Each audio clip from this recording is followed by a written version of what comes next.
Hey guys, today I'd like to talk about my experience at Night Sky Day 8 up at EMR Event Park this past weekend. Otherworld Productions was the one that was hosting it, and I think they did a fantastic job as usual.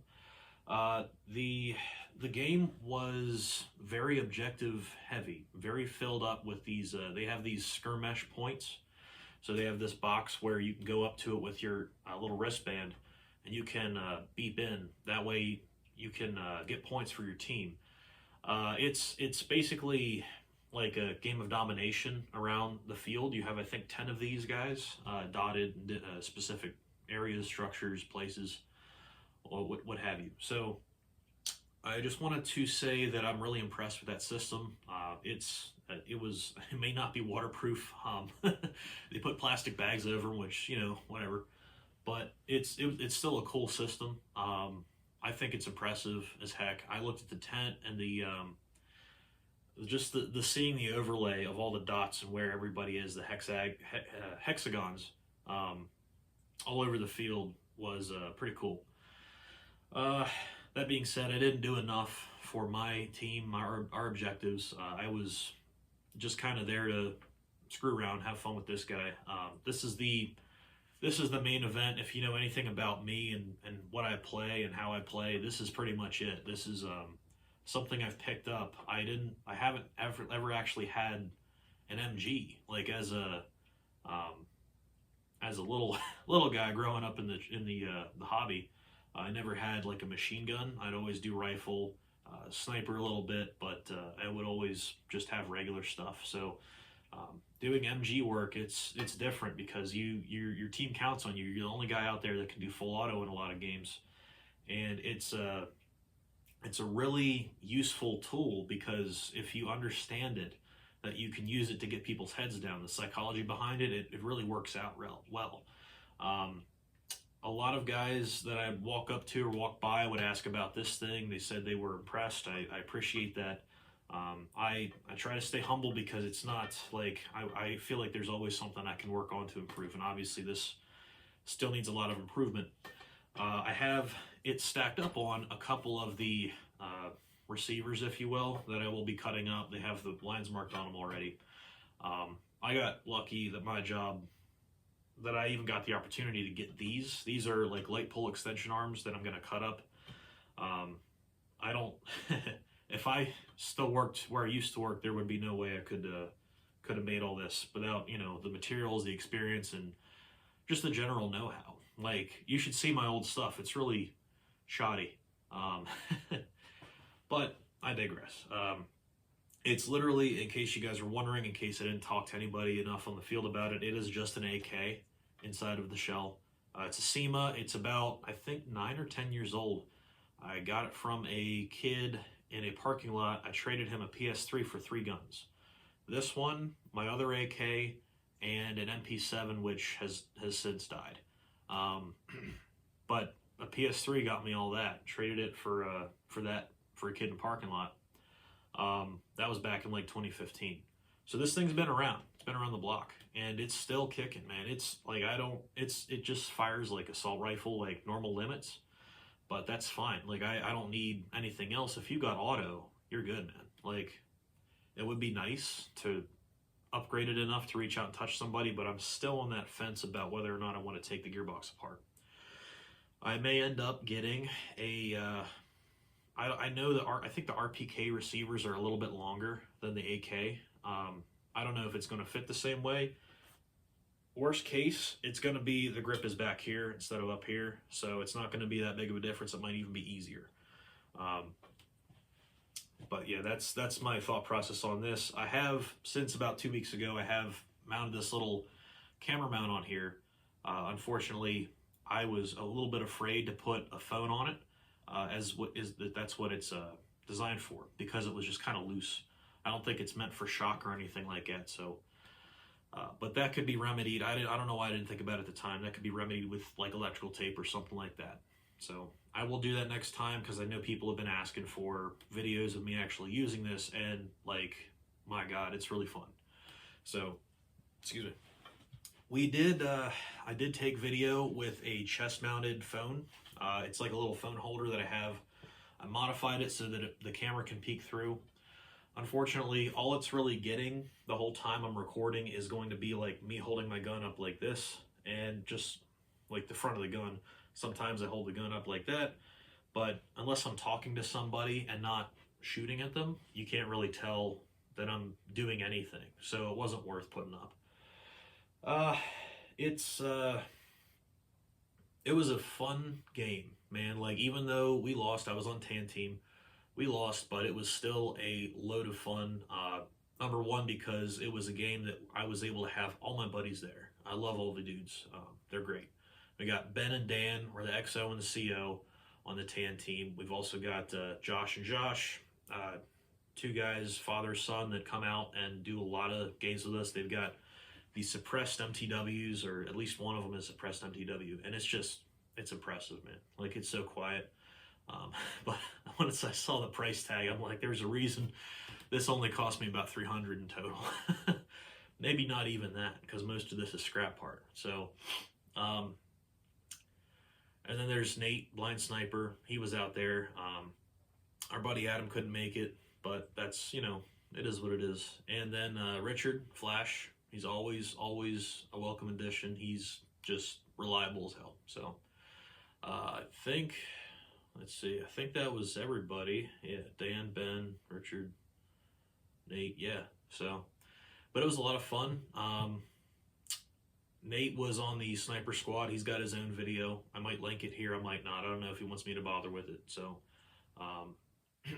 but he's really good at doing the sniper thing and editing and communicating and just really working in small unit stuff. He's fantastic. So he's basically like a one-man army, but he can spot targets. But I think what I like about him the most is if I can't reach somebody, he definitely can. Like, no question. So usually I find myself like up in the front. Unfortunately, that's not the best for having something like this. So I find that I find myself channeling my inner John Basilone when just going solo with the MG. It's not the worst tactic in the world. As a matter of fact, I think probably my third time respawning, I went down the hill behind her spawn all the way down to this trail where there's this rock wall. And I got pretty close to where green was, across where the helicopter is. I was able to shoot out, but I couldn't see very well under the tree cover and over the brush. So what I was doing was I was just basically watching the trail. And if I hadn't been watching the trail, we'd at least had 5 guys coming up and sweeping us. So I was thankful that I was there, but I had no support. Nobody wanted to come up. I called up for guys to come up and just reinforce, get a line going, so we can have a base of fire to poke out from. Because if it's just me, I can sit there and suppress all day. But if a sniper comes up or a large team comes up and I just by chance get shot, then I'm out. And that's kind of what happened. So my first guy I ran up to, he was out in the field. I kind of overshot him. I apologize. He was just standing out in the open, and I sent like 5 his way. I didn't expect all 5 to hit, but I guess they did. A couple of others, I think I shot 1 guy or 2 guys in the tree line, and then I got another 1 or 2 running up to medic them. So, and then after that, I think it was the same instance where me and another guy just traded shots back and forth for about 10 minutes, and he got tired of doing that because I could see all his shots were coming to the left of me. I could tell he was getting frustrated because he would always pop out before I could, because I had to watch everything and he had to just watch here. So I could tell he was getting frustrated because every time he would pop out, he wasn't hitting me. And I was like, if you're hitting me, I'll call it, but you're not hitting me, So he just got frustrated, and it is what it is. Green team won anyway. They got nothing to be sorry for. So yeah, it's my, I think, the 3rd time I've been up at EMR, and the 2nd time recently. So I like EMR a lot. I think it's a great field, although I feel like when you're back further, when you have the further back spawn, it's definitely a hindrance. It's like it's harder to do anything from back there, because with the spawn near the parking lot, you can kind of start, you just run up an open field and you're kind of right there at the castle. So you can see everything and you can see the targets in the castle. So I think in my opinion, it's easier to take the castle from that side. Now, I know that the castle isn't everything, that there are basically 3 routes to take. There's Numbskull, there's the valley, I think they call it Margaritaville, and there's the castle in the middle. So we were trying to, I didn't even see the castle when I was there. Like I did shoot at it once because I was close enough to it to receive fire from them, but we didn't bother attacking it. At least my personal group didn't, because we know, like, if you've been playing long enough, especially at a field where there's a large structure, you kind of avoid the large structures, because if somebody's holed up in there, it's going to be really hard to dig them out, especially in something that big, especially where there's a medic rule that you can, like, just medic guys as many times as you have tourniquets for. So you could load up on tourniquets and just be good for a long time. But that's not really a complaint. That's just kind of how the game is, Like, I try not to complain about anything, really. I didn't have a bad time at all. Nobody was rude. Nobody was disrespectful. When they spawn camped us, they left, like, right after that, and that was fine. I would do the same to somebody else, and likewise. So, but yeah, had a good amount of fun. Always do, with the group of guys that I run with.